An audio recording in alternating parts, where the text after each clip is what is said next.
So, welcome everyone to another episode of the National Academic Integrity Network podcast series. My name is Justin Tonra. I'm the Academic Integrity Officer at the University of Galway and Deputy Chair of the National Academic Integrity Network. So I'm very pleased to be joined here today for this podcast by Dr. Greer Murphy. Greer is the Director of the Academic Integrity Office at the University of California Santa Cruz and the Vice President for Strategy for the International Center for Academic Integrity, that some of you may know as the ICAI. Greer has a background in applied linguistics with additional degrees in political science and education, and has professional interests that include academic integrity, teaching and learning and faculty development, multilingual writing and writing programs, leadership and policy process as it supports institutional development and change. Greer's research has appeared in special issues of the Journal of College and Character and Workplace, as well as in several edited collections. You're very welcome, Greer. Thank you for joining us. Thank you so much for having me. So I wanted to begin our discussion today with just some questions about your background. So I mentioned in introducing you that you have degrees in a background in applied linguistics and degrees in political science and education. So I'm always intrigued in how people get to academic integrity from a wide variety of disciplinary backgrounds. So could you tell us a little bit about your journey to academic integrity? Absolutely. And those paths are deeply fascinating to me as well. So my undergraduate degree is in political science and policy process. And by the time I graduated from that degree, the one thing I knew with what felt like certainty at the age of, 21, 22, was that I didn't want to work in the fields I thought I wanted to work in when I pursued that degree. So I ended up getting a gig teaching English back in Spain, where I had done a year abroad and loved it. Knew nothing about teaching. My qualifications were essentially that I had a degree and that I was a native English speaker. And I was invited to teach in an elementary school setting and was absolutely overwhelmed. Fell in love with teaching, fell in love with the students, and had really positive relationships with many of my mentor teachers, but knew really clearly that I knew nothing about the work I was attempting, or almost felt like pretending to do. And so that led me to the master's in teaching, where I picked up the specialty in applied linguistics, and did work out of that for the better part of 10 to 12 years, developing curricula for multilingual students seeking to pursue degrees back in the United States, mostly at the undergraduate, but some at the graduate level.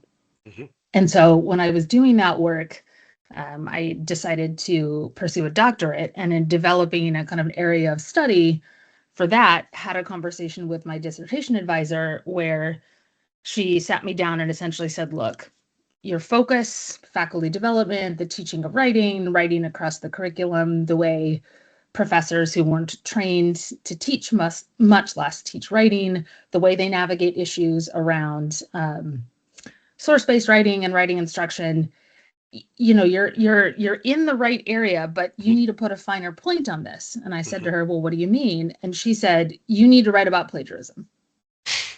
Full stop. And my first thought was, oh God, no. The last thing I want to do is brand myself as the plagiarism lady. It just felt scary and sort of third rail to me, and a little squishy and uncomfortable in a way that nothing I had done up to that point felt quite like that. There's a lot to working with international students and developing programs at institutions of higher education, and a constant kind of push and pull of the resources that such programs bring in versus the resources that institutions then expend or don't expend to support those students. So I would say I was well used to navigating those dynamics. And yet adding academic honesty and integrity on top of that felt at the time to be a layer too much, like too big, too scary, not up to the challenge. No, no, no, no, no. How quickly can I persuade her otherwise? Dissertation advisors have a way of being pretty convincing. And I decided to listen to her, and she was essentially right.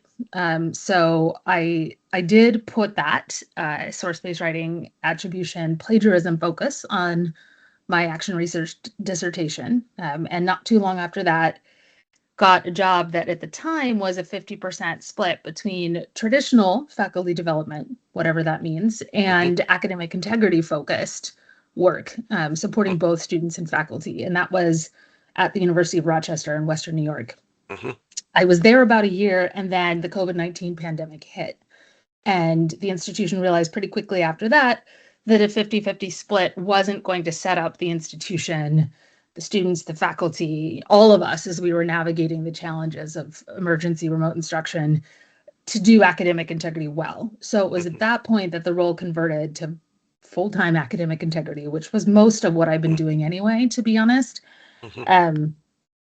and grew from there. And so taking that background, seeing the work and the aspirations at UC Santa Cruz and the role that they had advertised for there a couple of years ago, felt like way too good of an opportunity to pass up. And so it's somewhat accurate, I think, to say this is the first full-time job in academic integrity that I really chased affirmatively, enthusiastically, unequivocally. But at the same time, I've been doing academic integrity work for many years. And I think a lot of us who kind of have found our way to integrity would probably say some version of the same thing.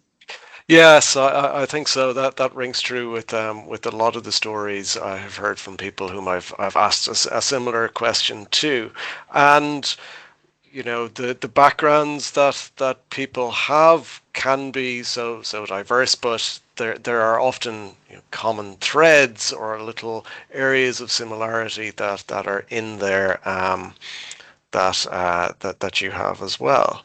So many of our listeners today will be based in Ireland and working in the academic integrity landscape there.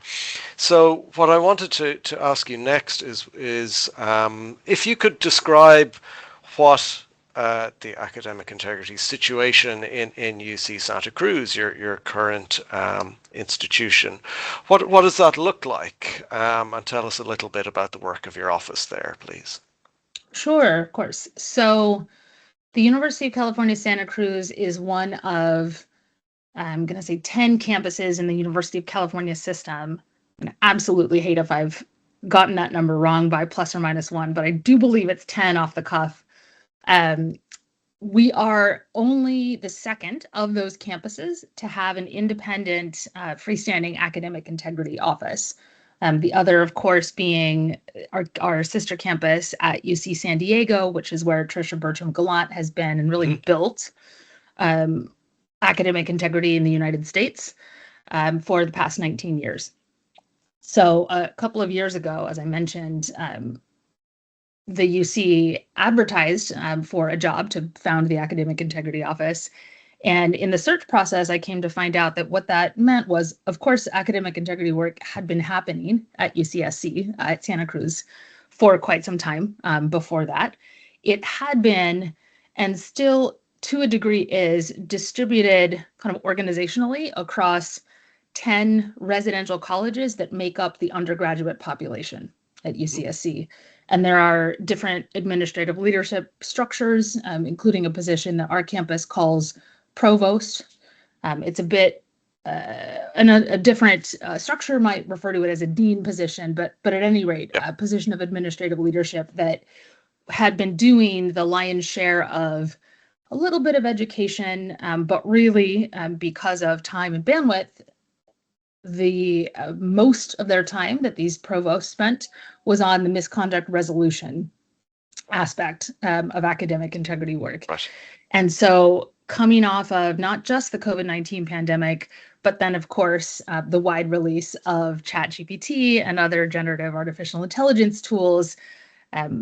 UCSC had an aspiration for some time to centralize resources and create an independent AIO that wasn't part of non-academic student conduct, which is commonly how that function is done, not just across the UC, but at many institutions of higher education in the United States. And so that aspiration had been brewing. The double wave of the pandemic and Gen AI hit. And so the office was created, which really means my role was created. I have one other full-time professional colleague at the moment and looking to hire a second. So a third total for the office very shortly, which feels like a bounty of resources. We're busy, make no mistake, but at the same time, to have an office with 3 full-time professionals dedicated entirely to doing academic integrity work feels like a luxury.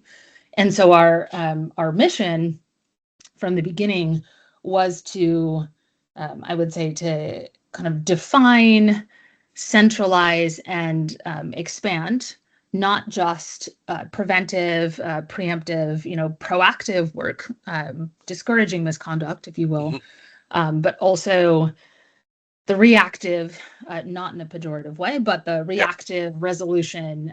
How do we as an institution fairly consistently address when it looks like someone may have cheated or breached integrity standards?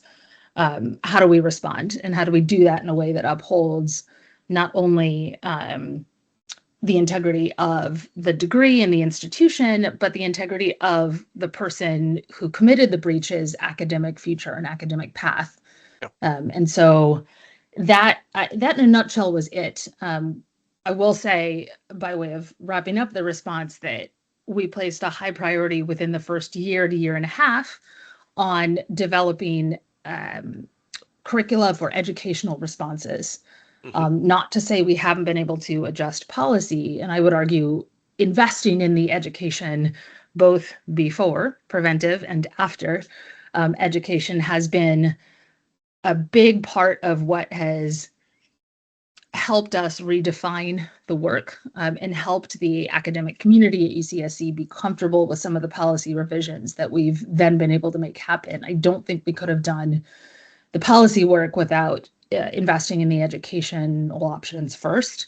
But education was the major focus over the last year and a half. And we'll see with the position coming on board now as a case coordinator role, which will, I think, shift the focus, at least mine as director, over the next 6 to 9 months, back to a lot of that due process work, while the education work continues to unfold. And we'll see where that leads us as far as emphasis within that mission of centralizing, professionalizing, and expanding the work that had already been done. So it's a lot of work to juggle and a lot of different strands to try and coordinate all at once, right? So I mean, has that been challenging? It has been challenging, but it's been really inspiring. I've been asked several times what a typical day or a typical week work looks like in the work, and that, despite the number of times I've been asked that question, is a tricky one to answer, right? It often feels like there isn't a typical day or a typical week. Every so often, perhaps there's a typical month in terms of the rhythm of the academic calendar and when exams happen, and then when we may hear from colleagues. And so we are, and I am, getting a handle on that as it looks at UCSC. But that is a lot of what I love about the work, too, to be honest. I wonder if that's true for others who, quote unquote, fell into it as well. Having done, at least on my end, a bit of a faculty-like path initially, then doing curriculum building. And this feels like, in some ways, the next step as far as complexity, expansion, outreach. But I really like that. Call me crazy or too ambitious or, fill in the blank. But it's a lot, and I don't know that I would prefer it any other way. Well, that's if that good. makes sense. That's Yeah. that's positive for you, and I think a lot of listeners will recognize um, that variety of workload and perhaps unpredictability to a degree as well. And I think another aspect, certainly one that I feel often, is that there's still quite often surprising things and new things to learn in this type of a role. Maybe shifting a little bit from the institution, then, if I could ask about your work with the ICAI. So, how does the work for that body differ from your day-to-day work in Santa Cruz? Sure. So the scale, to be certain, and by way of entry, a little bit of history as to how I got involved on the board of ICAI. I was at the last conference that the organization held prior to shutting down for the pandemic. We were in Portland, Oregon, and there were some folks. The state of Washington shut down. That was just north of us, for some listeners. And so we were at the conference wondering if we were going to be able to get back to where we'd flown in from, thinking at the time that, if we wiped down the seats in the airplane, nobody was masking. Nobody knew to mask. And that was sort of that time in history, right, that happened. But I remember being at that conference. I had known the organization, but that was the first conference I was able to attend. And I heard a talk that David Rettinger gave about the revisions the organization was doing to the McCabe survey for students about Yep. academic integrity. And I had known from the history that there had been faculty work that McCabe did as well. And I remember talking to David and saying, okay, so what are the plans for revising the faculty survey? And he looked at me and he said, well, the team's been busy. Would you like to restart that work? And I said, well, sure, why not? Who do I talk to? He said something to the degree of, well, you're talking to him. And so that was how that kind of that collaboration got started. Yeah. I did some work on that team, on that development, and then fell into a variety of other leadership board positions for the organization, including now the strategy and membership focused role that I currently hold. And so that feels like, if UC Santa Cruz is kind of the bottom up, micro, very immediate scale at which I can see in real time changes unfolding for myself, for my students, for the institution. ICAI, being involved with ICAI allows me to work towards change on a bigger, sometimes less specific and less immediate scale. And I do think that change piece is another part of what calls me to and keeps me in the work. So I expect then in your role at ICAI, you're encountering lots of different cultures of integrity from across the globe. Is that a challenge, or do you have any insights to share about those kinds of different cultures of integrity, and maybe what that means for universities in any given country that have large cohorts of international students? Sure. So, having done a lot of work with international students, you won't be surprised to know that I have quite strong feelings about some aspects of this. And the first kind of feeling or first thought I would say is, I think a lot of folks, and I'll speak for the United States. I won't attempt to speak for other English medium institutions in other parts of the world, but I do think a lot of folks in the States maybe get it and certainly talk about it in ways that, frankly, feel wrong to me. The kind of hyperbolized version of that might look a little something like, might start with, oh, that culture of academic integrity is different. You might even hear, as I have over the years, well, there isn't a culture of academic integrity. Those students come from places where, et cetera, et cetera.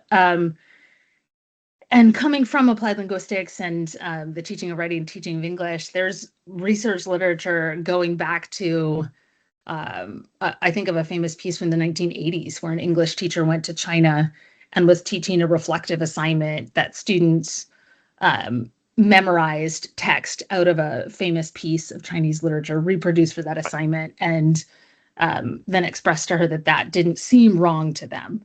So that's been, these issues have come up and been navigated for a long, long time. And in that piece, and the name of the scholar is escaping me, Carol and someone, there's what I find a really persuasive reflection that it's not that there isn't a culture, and not even so much that the culture of integrity is different, or that the values are different. I hear that too sometimes, and that really makes me uncomfortable. I really, really, really don't like that.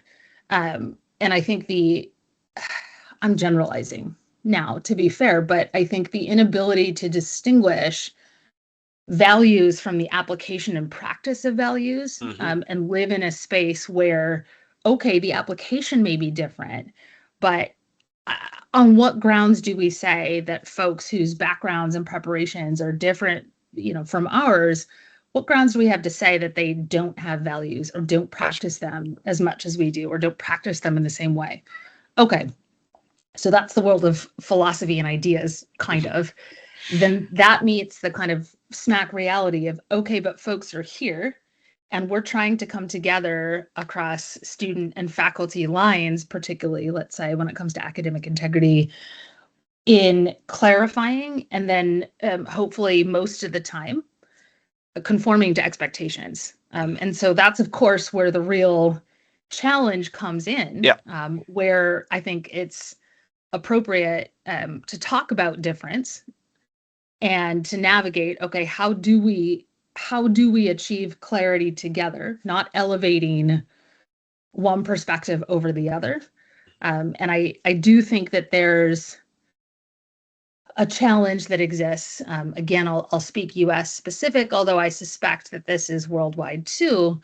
The challenge that I see then emerging from that is the question of fairness, and how do we, on the one hand, uphold the values of the particular institution as they're practiced, rather, the practice of values at the particular institution where students may have come to study, fairly, while at the same time signaling that a particular behavior or a particular instantiation of those values, let's say collaborating and helping out a classmate by sharing work, when the learning outcomes really came down to individual completion of a particular project.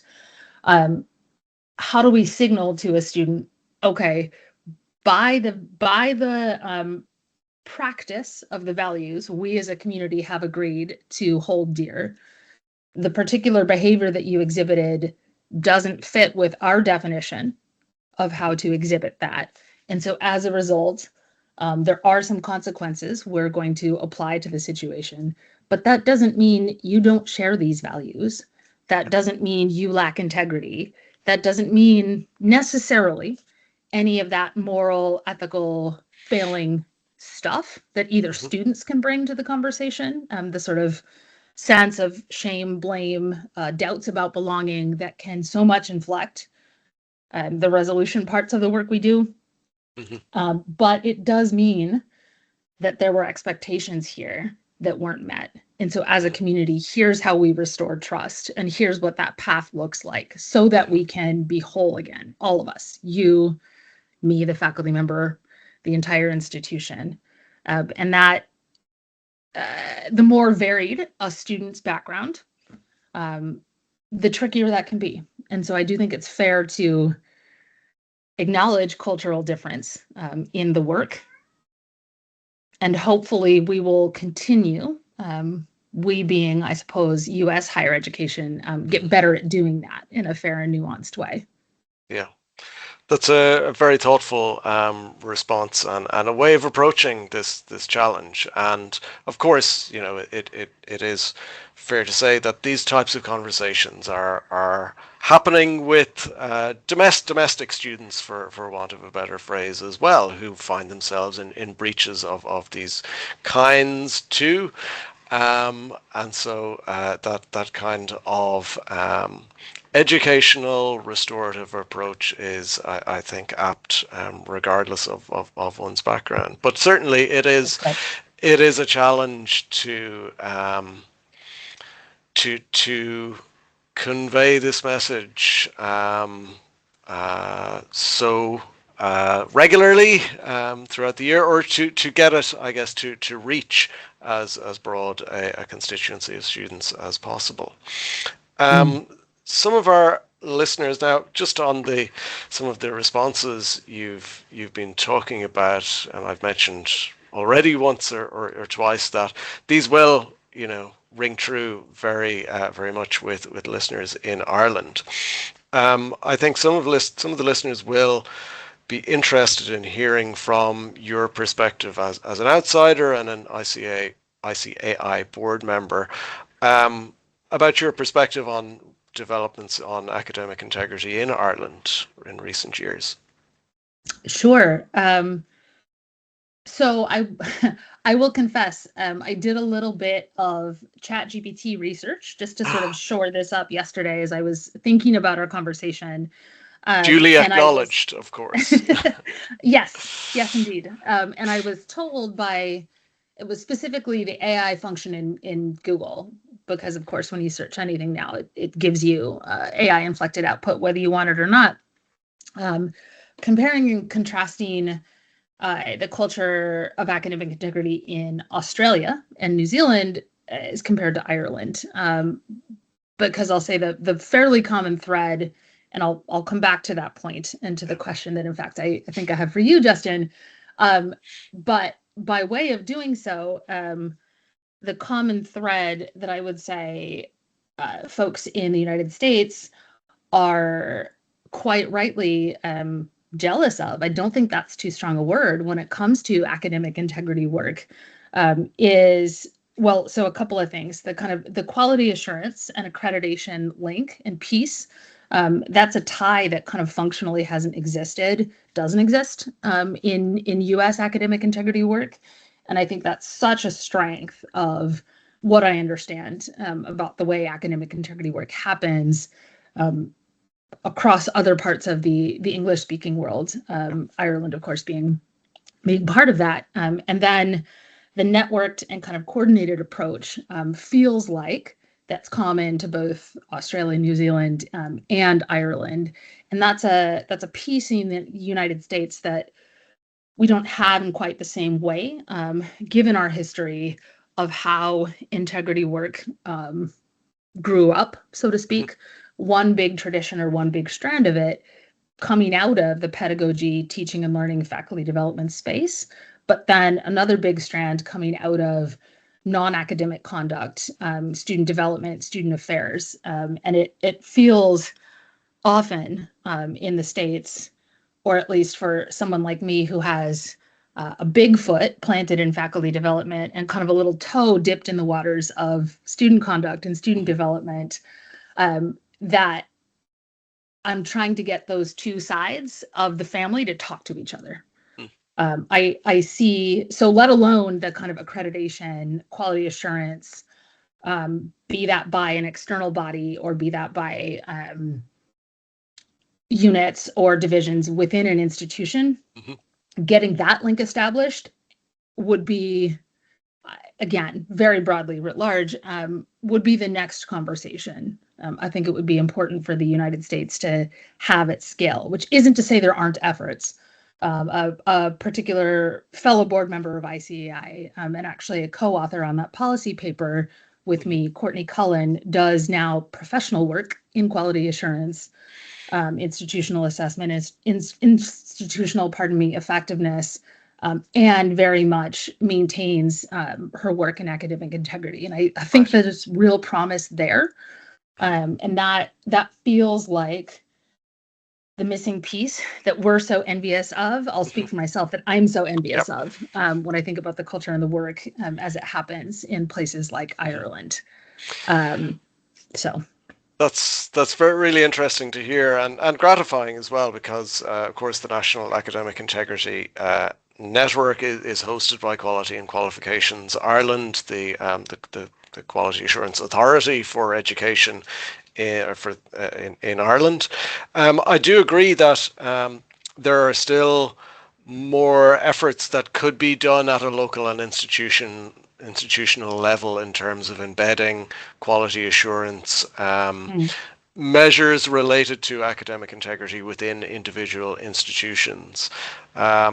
Certainly, also, the network aspect of a small country like Ireland is very beneficial, and seeing the same people at NAIN meetings, and again meeting new people who are joining and being able to share that expertise and just day-to-day experience as well has been very beneficial. And I would say the landscape in Ireland has really changed along a similar timescale to your own that you described earlier, in terms of coming out of the pandemic and the advent of generative AI around the time of that confluence. Ireland really started thinking about academic integrity differently. So, along a similar timescale, we've been doing the work here too. I'd like to return. Sorry, you were going to. Yes. So just to close the loop, Yeah. because I'm so curious about. I think I know the direction this will lead, but I don't totally, and I kind of love that. So.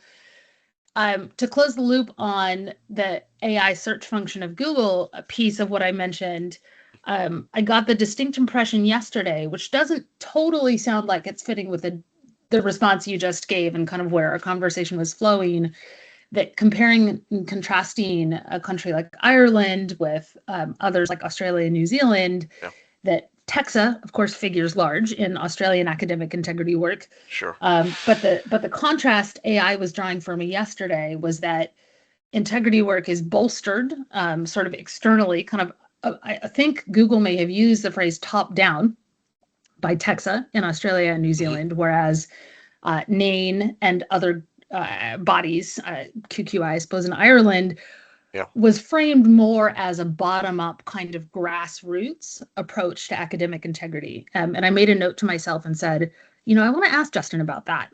If that feels like it rings true, if that's more AI sort of generic hallucination, kind of how that fits. I would say that is pretty accurate. Okay. Yeah. So I like a lot of the really wonderful guidance and frameworks that NAIN have developed have been created by the network themselves and members from various institutions across the country, but offered to higher education and further education institutions in the spirit of guidance and frameworks that may be adopted in whole or part according to the local situation, rather than, as you suggested, relates to TEXA as a top-down mandatory regulatory system. Now, I think that has its benefits. Sometimes I do think that there are pros to a place like TEXA and having a level of consistency in institutional practices, but I think having a degree of flexibility for institutions to tailor their policies and procedures is also valuable. It's quite a fence-sitting answer, really, isn't it? About which one is better. Well, but a fair one too. You're reminding me of a conversation I had with an individual faculty member. This was some years ago, and I was doing an outreach presentation to his department, and he, about 2/3 of the way through the spiel, raises his hand and says to me, "Okay, so I almost don't want to ask this question, but what's your expectation of compliance?" And I went, "Oh God." He met with the policy that he Yes. felt was top down and kind of Hmm. foisted upon the department. Yep. And we ended up having a really productive conversation about kind of who owned academic integrity work, who Yep. owned the Hmm. policy piece of it. The faculty senate turned out had a heavier hand in its development than he had assumed. And Yeah. that actually turned out to be a really wonderful generative in the non-AI sense of the term partnership. Yep. But I think that brings the point of any kind of system that like it or not, to some degree, depends upon compliance between, or as you put it, fence-sitting answer is often the truest. That's sort of where we are as we kind of Yep. navigate these issues. I think if it were all top down or all bottom up anywhere, there would be even more limitations than we already experience. So I have been asked a very similar question recently about a new academic integrity training course that we have launched recently here about expectations in terms of compliance. And yeah, that was a really interesting conversation to have with the colleague who asked it, and also about I guess the psychology of mandatory initiatives.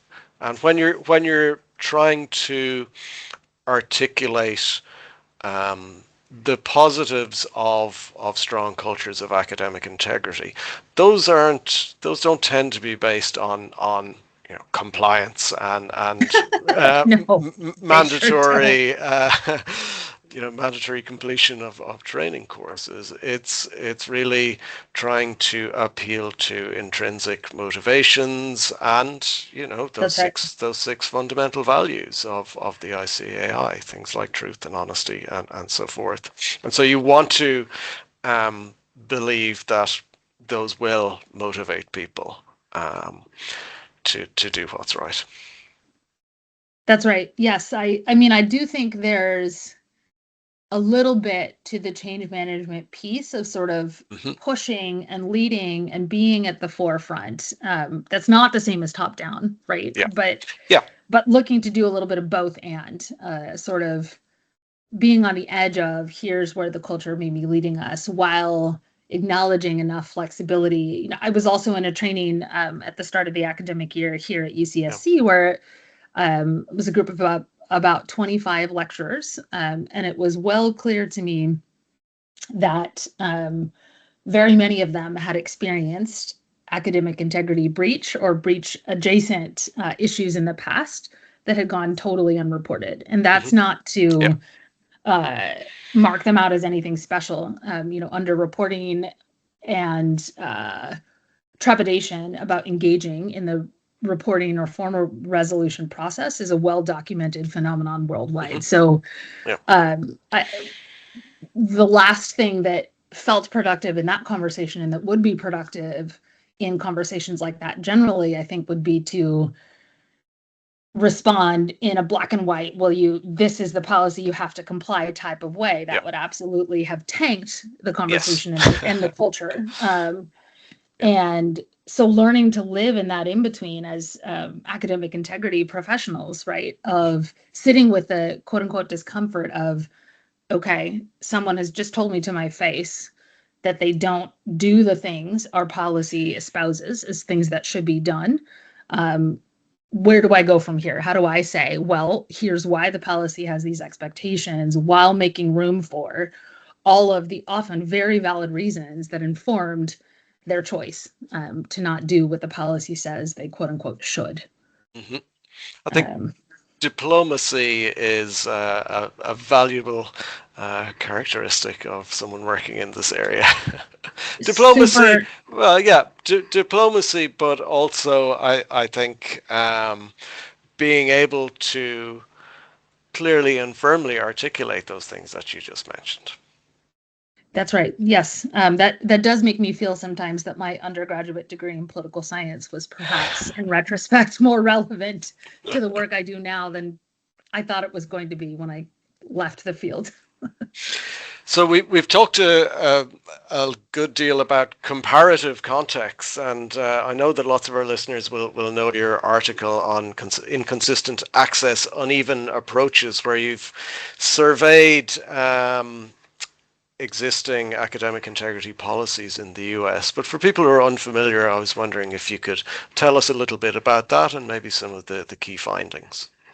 Sure. Yes. So, in a nutshell, my colleague Courtney Cullen and I decided to adopt and adapt elements of Breitag et al.'s framework for exemplary academic integrity policy, and use that as a lens to examine. We picked a relatively small sample size, but the biggest we felt we could get our arms around of 100 academic integrity policies from a wide variety of institutions and institutional types across the United States. So we selected particularly for variety of some Ivies and near Ivies, the kind of elite research focused institutions, public state institutions, 2-year institutions, and look to see how those elements, primarily of access and approach, were showing up in what the policies articulated, where the policies were located, and following along with other aspects of that, kind of how academic integrity was represented at those institutions. And essentially, very high level, what we found, which makes a lot of sense. There's a bit in our piece, a kind of primer, so to speak, about the history of U.S. higher education as it relates to compliance and regulation, and then connecting that to academic integrity. And this makes sense given where the U.S. has been with all of that stuff. But we found, I think, high level, that a lot of institutions, and I'll speak bluntly, and perhaps a bit unfairly, but then hope to unpack that a little bit.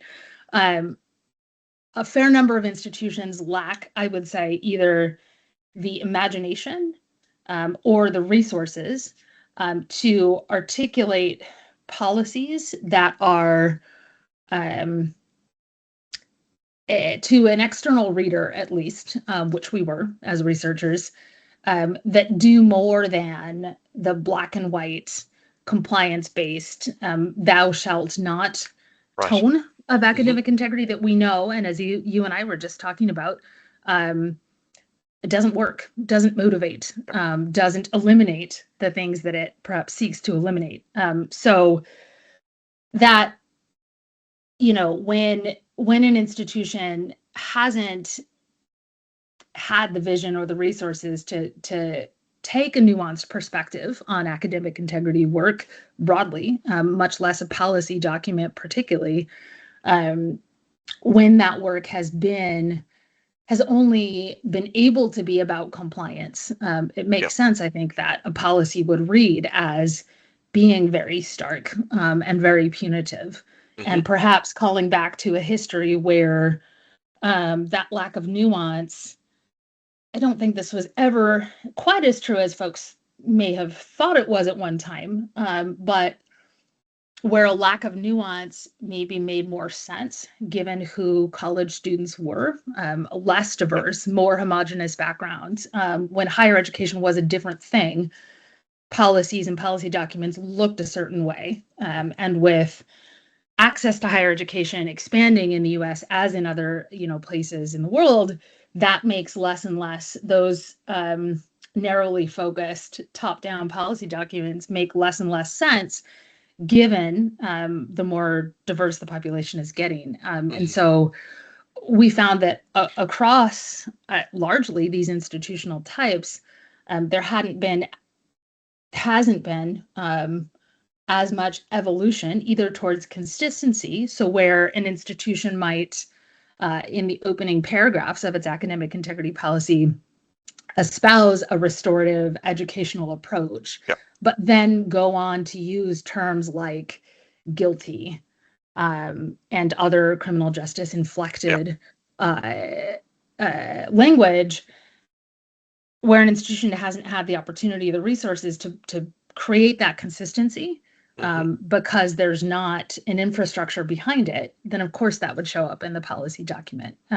Perhaps that aspirational language, for all that it's inconsistent, does suggest that there's at least a recognition or a desire to move in a particular direction, even if the institutional action hasn't followed through.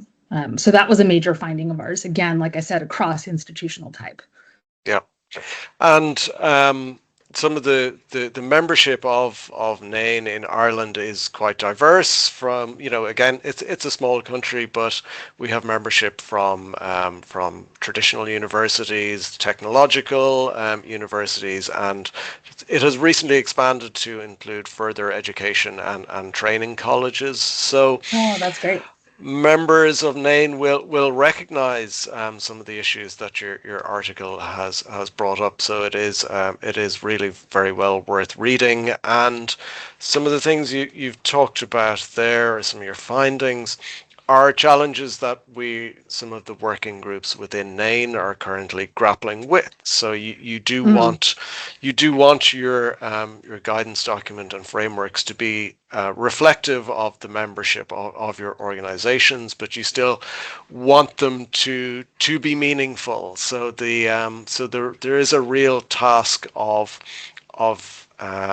examining the way in which your documents are written and the language they use very carefully, and as you point out, try to avoid some of those penal terms that may be hung over from previous policies.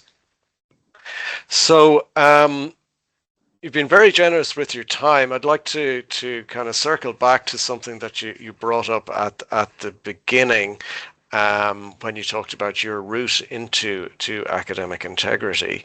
I also listened to a podcast that you spoke on recently, where you commented that faculty don't always or often learn to teach deliberately. And that is, so they're not, very often explicitly trained as teachers, but they enter a profession where suddenly 40% of their job is in teaching. But why I was struck by that phrase, and I'm a literary scholar by background, is it echoes with Henry David Thoreau and Walden, where he said he went to the woods because he wished to live deliberately and to learn what life had to teach.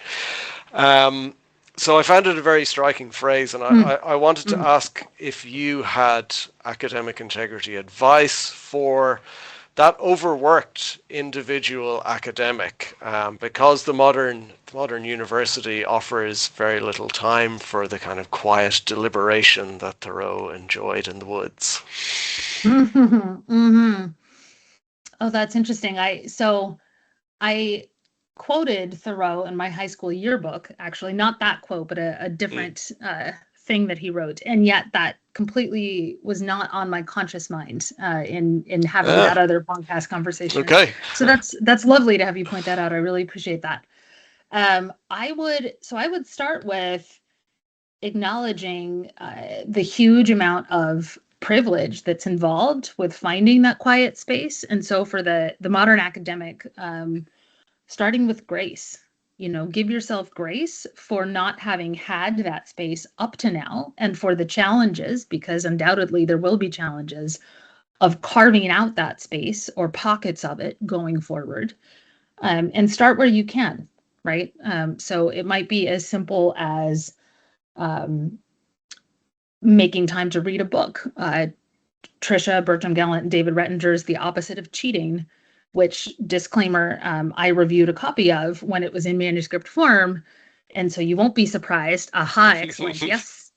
Within reach.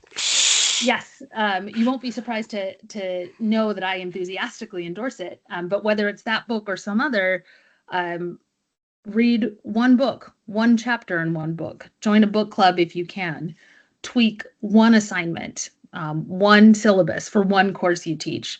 Start somewhere, knowing, as another mentor of mine, back when I was doing my master's and learning to teach for the first time, told me, knowing that there is no perfect professional development.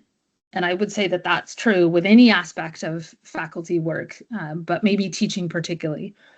And at the same time, this is what my mentor said, there are perfect professional developments happening all around us all the time. And so give yourself grace, start somewhere, identify perhaps a quite small goal to start, and then build on that. And I guess the other piece would be to find your network, your immediate network, and then, of course, expand out as much as feasible, but your immediate network of colleagues who are trying to do the same thing.